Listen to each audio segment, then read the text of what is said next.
Bank ಒಳಗ್ರಿ sir ನಾನು ಆಸ್ಪತ್ರೆಗೆ ತೋರ್ಸಕ್ ದುಡ್ಡು ಇಟ್ಟಿದ್ದಿ ಜಮಾ ಮಾಡಿದ್ರಿ ಸರ್. ಆ ದುಡ್ಡನ್ನು ಬ್ಯಾಂಕ್ನವರು ಕಟ್ ಮಾಡ್ಕೊಂಡಾರ್ರಿ. ನಮ್ಮ ಮನೆಯಾಗ ಸಾಲ ಐತಂತ ನನ್ನ ದುಡ್ಡನ್ನ ಕಟ್ ಮಾಡ್ಕೊಂಡಾರ್ರಿ.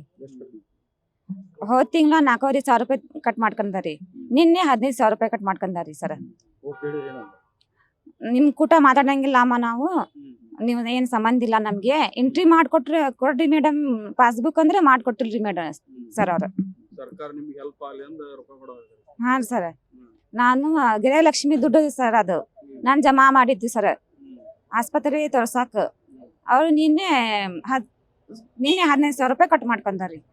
ಹೋದ್ ತಿಂಗಳ 4,500 ರೂಪಾಯಿ. ಹ್ಞೂ ಸರ್, ನನ್ನ ದುಡ್ಡು ನನ್ಗೆ ವಾಪಸ್ ಮಾಡ್ಬೇಕ್ರಿ ಅವರು. ಇದಕ್ಕೆ ಸಂಬಂಧ ಇಲ್ರಿ. ನನ್ನ ದುಡ್ಡು ನನ್ಗೆ ವಾಪಸ್ ಮಾಡ್ಬೇಕ್ರಿ. ನನ್ಗೆ ಕೇಳಿಲ್ರಿ ಸರ್ ಅವರು, ಒಂದ್ ಮಾತು ನನ್ಗೆ ಕೇಳಿಲ್ಲ. ಸುಮ್ನೆ ಶಬಾನಾ ಬಾನು ಪಟಾನ್ ರೀ.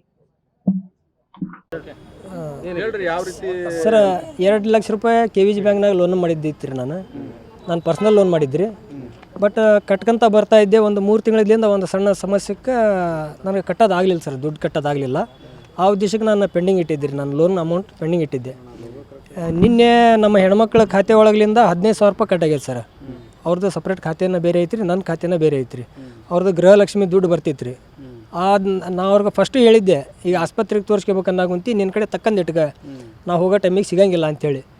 ಅವ್ರೇನಂದ್ರೆ ಇರಲಿ ಬ್ಯಾಂಕ್ನಾಗಿದ್ರೆ ಎಲ್ಲಿ ಹೋಗಂಗಿಲ್ಲ ಅಂತ ಇವ್ರು ಕೈ ಬಿಟ್ಟಿದ್ರಿ.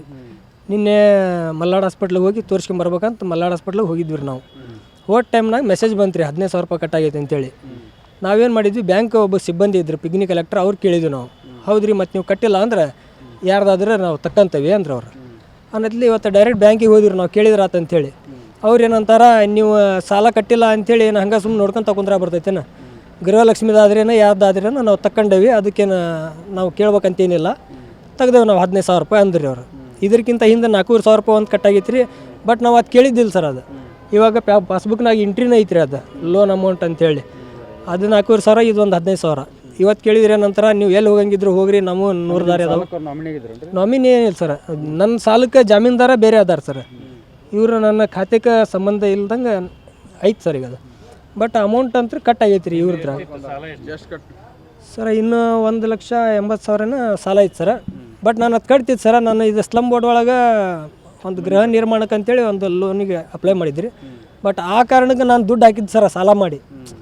ಸರ್ಕಾರ ಒಂದು ವೇಳೆ ಅವರು ನನಗೆ ಕಾಂಟ್ರಾಕ್ಟರ್ ಕೊಟ್ಟಿದ್ರೆ ನಾ ಈ ಸಾಲ ಮಾಡೋ ಅವಶ್ಯಕತೆ ಇದ್ದಿದ್ದಿಲ್ಲ ಸರ್. ಈಗ ಅದಕ್ಕೆ ನಾನು ಸಾಲ ಕಟ್ಟಾಗುಂತೇನೆ ರೀ ಸ್ಲಮ್ ಬೋರ್ಡಿಗೆ. ಈಗ 2 ಸಲ ಸರ್, 4,500 ರೂಪಾಯಿ ಒಂದು ಸಲ ಸರ್. ನಿನ್ನೆ 15,000 ರೂಪಾಯಿ ಒಂದು ಕಟ್ಟಾಗೈತೆ ಸರ್. ಸರ್ಕಾರ ನೋಡಿದ್ರೆ ಕಟ್ ಮಾಡ್ಕೊಬೇಡ್ರಿ, ಅದಕ್ಕೆ ಸಂಬಂಧ ಇಲ್ಲ ಅಂತ ಆದೇಶ ಮಾಡೈತೆ ಸರ್ ಕರ್ನಾಟಕ ಸರ್ಕಾರ. ಗೃಹಲಕ್ಷ್ಮಿ ಖಾತೆಗೆ ಗಂಡನ ಸಾಲಕ್ಕೆ ಸಂಬಂಧವಿಲ್ಲ, ಅದ ಬೇರೆ ಇದ ಬೇರೆ. ಒಂದು ವೇಳೆ ಹಂಗೆ ಮಾಡಿದ್ರೆ ಕಾನೂನು ಕ್ರಮ ಜರುಗಿಸ್ಬೋದು ಅಂತೇಳಿ ಅವ್ರು ಆದೇಶ ಮಾಡಿದ್ದೈತೆ ಸರ್. ಅದು ಅಷ್ಟಿದ್ರು ನಾವು ಹೇಳಿದ್ರು ಕೇಳಾಗುಂತಿಲ್ಲ ರೀ ಅವ್ರು. ಗೊತ್ತೈತೆ ಹೋಗಿ ನಮ್ಗೆ ನೀ ಏನು ಮಾಡ್ಕೊ ಹೋಗು ಅಂತಾರೆ ಅವ್ರು. ನನ್ನ ಹೆಸರು ಹುಸೇನ್ ಖಾನ್ ಪಠಾಣ್ ಅಂತೇಳಿ ಸರ್.